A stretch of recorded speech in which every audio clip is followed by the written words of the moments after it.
All right, y'all. Who wants to upcycle some denim scraps this week? So I've had this bag of denim scraps for a while, and I've been using it for many different projects.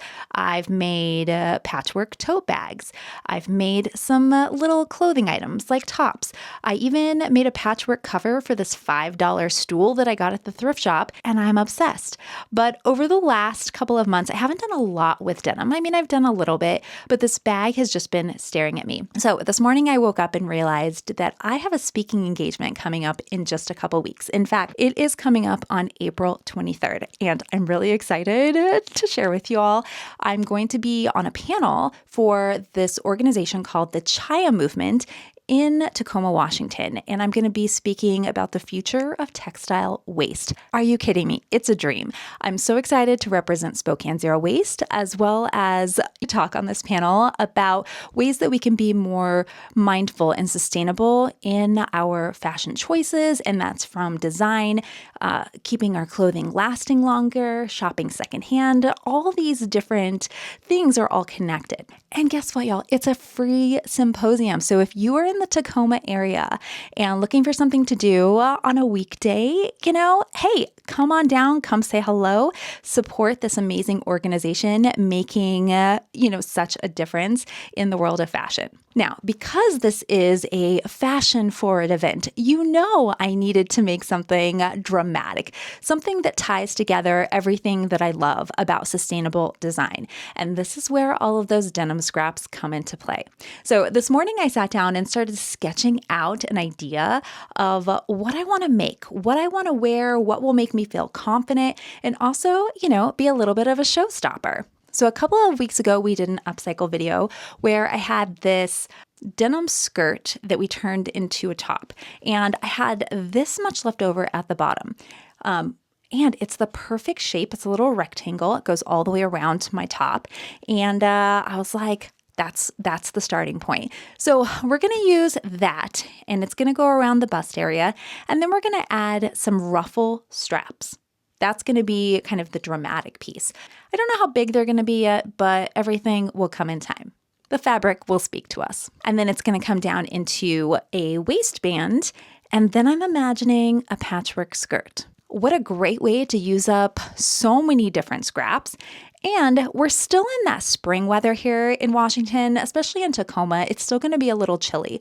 So wearing kind of heavy denim is actually going to be super comfortable. Now, I'm not using a pattern for this. I'm just going to kind of play with the fabric, sew it together, see what makes me feel confident. I do have a plan.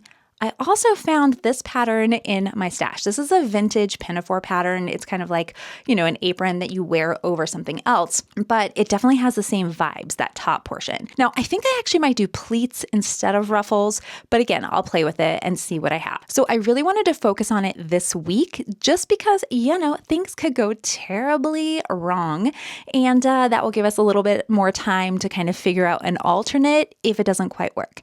And sometimes that happens, and it's okay. I always want to make sure that I share with all of you that it's okay if you make something and you just aren't feeling it. That's growth. That's how we learn from what we do. I don't ever want to call them mistakes. I just want to call them learning opportunities, right? I know that's super cheesy, but I really, really believe that. So if you have that mindset, it also makes trying new things way less stressful, because the worst that can happen is that you repurpose the material for something else. But I'm hopeful, fingers crossed, that this will turn out the way that I want it to. So I really only have 2.5 days this week to get this done, to let the fabric speak to us, and to try out some new techniques. Now, I have never done a patchwork skirt. Never. And like I said, I'm not using a pattern, so this could go terribly, terribly wrong. But I'm optimistic. So with that, let's dive in. Now, before I start on the skirt, I did want to show you just from draping what my vision is. So this is the piece of that skirt that we already had, right? The bottom portion. So all I did was add a couple of darts here to the front when I was pinning this in place. And then this right here, friends, this I got at the $5 fill-a-bag sale this weekend. It's just a denim belt. It probably went to another dress or a pair of pants or something like that, but it's perfect because all of the edges are already finished. So I have this here as kind of our tentative waistband. The rest of this fabric down here will come off. So it's just going to be this size right here. And then we're going to have the straps that come down and go all the way around. And then the back, right now, this is what we're looking at. So we have a lot of space, and I have this mannequin actually set to pretty close to my dimensions. So I already know that I'm going to have space here. So this is where that idea of incorporating some grommets and doing a lace up here, just for this tiny portion. I could do loops and buttons if I wanted to do that. I could also just add another insert here and add a full-on zipper, which still could happen. I am not sure. But the next step, the most important step now, is to start working on the skirt, because that's going to help me kind of finalize the top. But this is where the vision is going. All right. Now, originally, I was thinking I would use 10-inch blocks and then stitch them together at the top, the middle, and then just continue to go down and do each row. But let me tell you why I think I'm going to pivot. Number one, I have this template right here, this plastic template. This is, I think, 8 inches. Let me see. This is 8.5 inches. But I think that number one, it's going to be easier to cut out squares with this type of template instead of just measuring all of them. And also, a lot of my denim scraps are legs. And with legs, I mean, you see here, once I cut this, I'll be able to get 8.5, but I don't know if I'd be able to get 10 inches. So I'm just going to start with the first row. We need to do a little bit of math. Now, I know if you love sewing, you may not have ever realized that you do need to do math if you're making your own patterns, but really it's not too complicated. All I need to do is make sure that this top row, this first row of blocks, is going to be enough to fit over my hips. And so for me, this part right here, the widest part for me is 37 inches. So I'm going to have 37 inches at the hip. So I need to ensure that this, including seam allowance, is going to at least equal 37 inches. See, I like the math part of it, but I know a lot of people do not. So I'm trying to make this as user-friendly as possible. So what we need to do is how many 8-inch squares will fit into 37 inches. So 37 divided by 8. And that's going to give us 4.6, or we need to round up, we will do 5. So for the first row here, I'm going to make 5 different colored blocks, and each of them are going to be 8 inches. And with that, once we stitch all those together, the circumference should easily slide over my hips. Now, when we pull those together, so again, this is going to be this top row here. So you may wonder, well, how do we get it cinched at the top? That's where we're going to come back and make some decisions. So we could pull it together and do elastic. We could do a drawstring. We could gather it and then just stitch it to that waistband, which is another great option. We don't know yet. First of all, we need to cut out all of these blocks. So let's figure out the rest so that we have this done. So we know we need 5. In fact, so we're going to need 5 for row 1. And then for row 2, because we want it to be bigger, we want it to get gradually bigger as we go down, we're just going to double it. So then we're going to need 10 for row 2. And in that case, it's probably going to double the size and double the length. So if we want to figure out the length, I normally just try it on. Honestly, I don't go through all of the math when I'm working on this. As you can tell by this drawing, if you can see it, my goal was to start with 3 rows and then see if I needed to add more. Just to, again, depending on how it all comes together. So right now we have 5, we have 10, and then we have 15 for row 3. So we are looking at 20, 30. So right now we need to make 30 of our blocks. All right, so I've cut out 30 of my 8.5 inch squares. And this is gonna be the first row. There's 5 here, and then the subsequent rows. Now, as I'm looking at this, this might be a very voluminous skirt. So we may end up, instead of doing 2 times the first row, we may do 1.5 times. But we're gonna put this together, and I'm actually gonna gather those right now, stitch them all together, and see where we are. So now I have 3 rows, and this still is probably going to be pretty short. I'm probably going to end up doing one more row at the bottom. As I look at this, I really like this progression. I think that this is going to give a nice little A-line. So now what I need to do is I need to gather each of the rows and stitch it to the row before it. Okay, so as always, I just want to be super transparent. So I do not like how this turned out. So I was so careful with how I thought I lined up all of my squares. This side doesn't look so bad. It doesn't really bother me having these two colors right on top of each other because there's, negative space here. So this goes into gray, this goes into blue. This side looks fine. But then when I shift it to this side, this almost lines up and I hate it. I think it just looks so awful. It looks like it's a mistake. Now, the technique of gathering, I'm not mad at. I'm really not mad at it. It's fine. There's some places that aren't as gathered as others. But what I need to do now is unpick all of those stitches. Great news. Great news. I did use a basting stitch, so a really long stitch with no back stitch. So I should be able just to, once I pick out a few stitches, be able just to take it off. So I didn't like how the gathers turned out. So I've changed my mind and I did a little math. Essentially, what we need to do is fit this full diameter of this piece right here into this piece here. Now, if we lay them out flat, we have this piece widthwise is 20 inch, this piece widthwise is 31 inches. So that's a difference of 11 inches. But you have to double the difference because we're dealing with a full circumference, not just a flat piece. So that's a difference of actually 22 inches.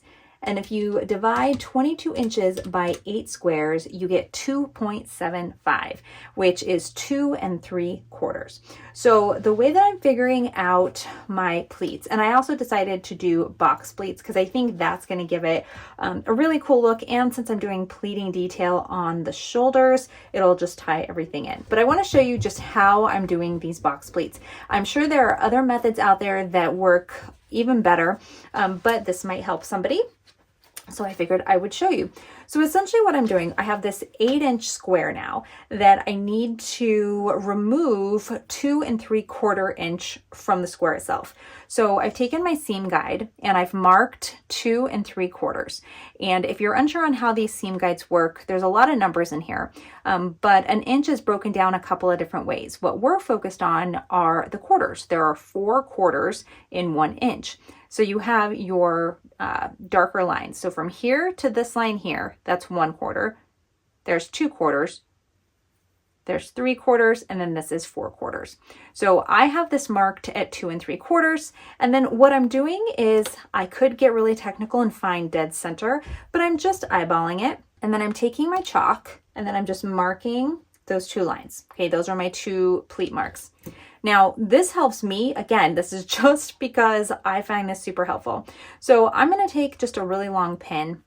Actually, it doesn't even have to be long, but I'm going to take a pin and I'm going to push it through that first mark, and then I'm going to come up behind the second mark. Okay. This helps me because then I can just pull all the fabric together and create that pleat and then push down the box pleat, just like this. Just making sure that fabric meets in the center.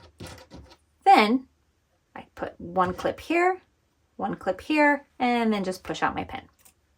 So now we have all of our box pleats all the way around, and theoretically, with our math, this should be the same length as this. And so now what we need to do is we want to get this lined up, whatever we think is going to look best.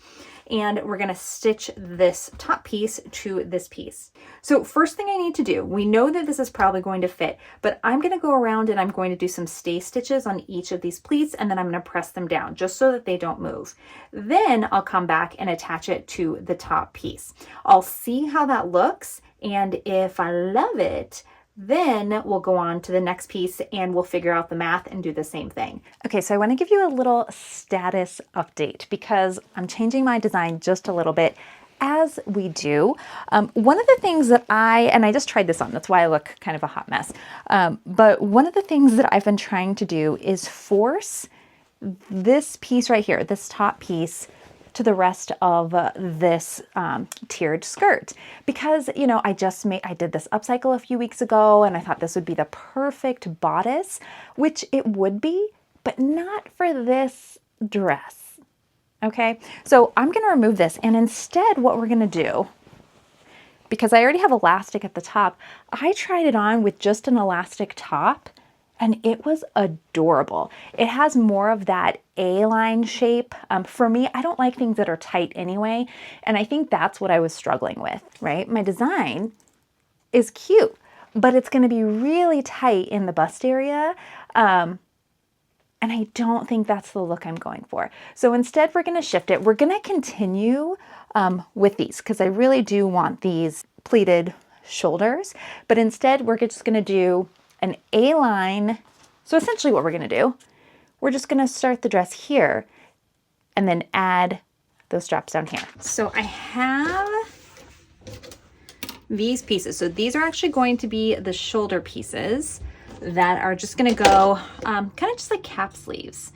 So I didn't actually need that much fabric. I'm also gonna keep these edges raw. I'm going to, in fact, what I should do right now though, in fact, I'm gonna go ahead and do that, is I just need to stitch right along the edge so that it doesn't continue to fray. I'm gonna be fine with it fraying a little bit because I think that'll look really cool. But if I just put this really small stitch all the way across, this, by the way, the serging is going to be hidden on the inside, but I did not want that to fray.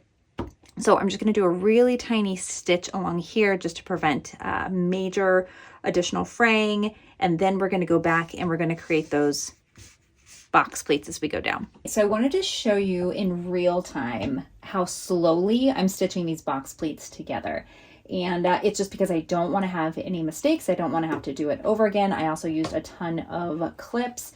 But essentially what I'm doing is I'm keeping the pleat to the top. That way I can really manage and make sure that none of them are getting out of whack. And because I use the serger, I have this really straight line that I can actually stitch to. So it makes, and I can align each pleat to it. So as I take off a pleat, I'm just using my tweezers as a guide. And I'm slowly stitching until I get to the next one. And then again, I'm just lining up those rows of serged stitches here. And then I use don't stitch over it, but I use this to kind of move it along and make sure it stays flat. So this process does take quite a while, but it is definitely accurate and I shouldn't have any mistakes.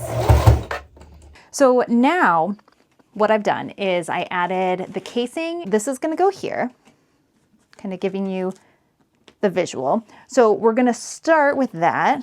That is gonna go here, and they are going to get stitched in place here. But there's more. We've got our pleated pieces. So I have these two pieces here that we need to stitch on, and they are gonna go here underneath, and we're gonna stitch those in place as well. So you can kind of see the vision. And then the back, what you'll see, again, very similar. What we're gonna do is we're going to stitch each of these all the way down and then across. So really, we don't have that much to do today. If I wanted to keep it the length that it is, we would almost be done. But it needs to be a statement. If it's a statement piece, doesn't it need another row? Let me know what you would do. Since we have sunshine and it is, I think, 48 degrees, it's a little chilly with that wind, but I thought I would give you a view outside instead of in my studio. So I did a couple of things to finish her off. So I have my box pleat sleeves that I really love, and I stitched them down in the front on both sides and also on the back. So there's a lot of support here to hold all of this weight because it's heavy. Denim is heavy. I also changed the elastic around the chest area. It was really thin and I didn't like it. So this is a 1-inch elastic, and I still kept the casing, and then I just re-stitched that. And then I added one more layer to the dress, and it fits me perfectly. It hits right about knee level. So I like to wear knee-high boots, perfect look for me. So I feel like realistically at this length, I will continue to wear this on multiple occasions, not just to the speaking engagement. The back. I'm not quite done. The poll that I'm running still on social media, it's kind of a draw. Everyone is torn between a star, between the eye, between a heart. A lot of you said just to leave it as is. Bless your heart. Thank you so much. So we still have time, right? This is the finished version. I could wear this out right now and be super confident, but it doesn't mean that I'm not going to continue to embellish as we go. But let me show you the back. So the back, I did something a little different because I didn't like how those straps were laying. So I just added these little loops. Now you may be saying, what are you going to do with those loops? I don't know. You tell me. What should I do with the loops? But I also like the little detail, and then I didn't have to cut off that extra fabric and make more waste. So this is how my upcycled denim dress turned out. As you saw, you can totally make this. This is not difficult. It's just sewing a bunch of squares together. And does it take a lot of time? It does. You gotta have patience, but it really truly is something that you, even if you're just a beginner, can certainly do. Let me know if you have any questions or want any clarification. You can also follow me on Instagram and Facebook and find additional updates on how the speaking engagement went. So don't forget to like and subscribe. And until next time, everyone, see you!